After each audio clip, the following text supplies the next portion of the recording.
जाम छोरो Sindh United Party town committee के तरफा हाफिज बख्शल सीड़ो जिला सदर दरिया खान लिगारी पीर बख्श सारड़ सागर बुर्दी मोहसन भलाई मोहम्मद कंबरानी की अगवानी में जाम छोरो का सवे मानू वापडा कॉलोनी टाउन ऑफिस ताईं पुरअमन एहतिजाजी रैली कढी टाउन ऑफिस अॻियां धरणो आयो।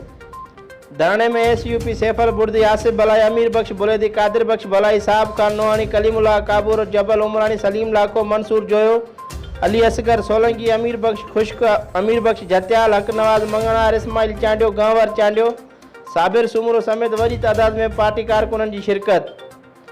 धरणे के अगवान खिताब कंदे चयो त पीपुल्स पार्टी हुकूमत मुकम्मल तौर ते नाअहल थी चुकी है, छाकाणि त गुज़िरियल 30 सालनि खां जाम छोरो जा वाघ धणी पीपुल्स पार्टी हुन सां लाॻापियल वॾेरा ऐं भोतार bureaucrat deputy commissioner town officer ऐं टाउन अकाउंटेंट रहिया आहिनि, पर बदकिस्मती सां पीपुल्स पार्टी सॼे शहर के खंडर बणाइण में अहम किरदारु अदा कयो आहे।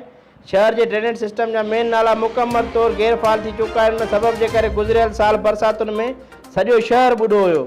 अगर इहा सूरत हाल रही तो इन सावणी के बरसातुनि में भी शहर ॿुॾण जो ख़तरो है।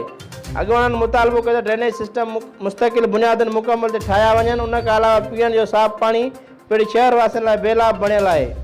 20 साल अॻु विशाल वाटर सप्लाई जा पाइप हंधा हंधा भगल ऐं टुटल हुजण जे करे गटरनि जो गंदो पाणी उन भगल लाइनुनि में दाख़िल थी करे शहर वासियुनि ॾांहुं सप्लाई थिए थो। नतीजे में मुख़्तलिफ़ बीमारियुनि कर खंयो आहे ऐं घणनि इलाइक़नि में त वाटर सप्लाई निज़ाम जो नालो निशान ई न आहे।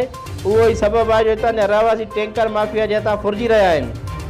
वधीक अॻुवान मुतालबो कयो त वाटर सप्लाई निज़ाम ठीकु कयो वञे ऐं जिते जिते आबादी वधण जे करे वाटर सप्लाई जो निज़ाम न आहे उते नयूं स्कीमूं ॾिनियूं वञनि। ब्यूरो रिपोर्ट अनवर अली छोरो, सिंध सोशल न्यूज़, जाम छोरो।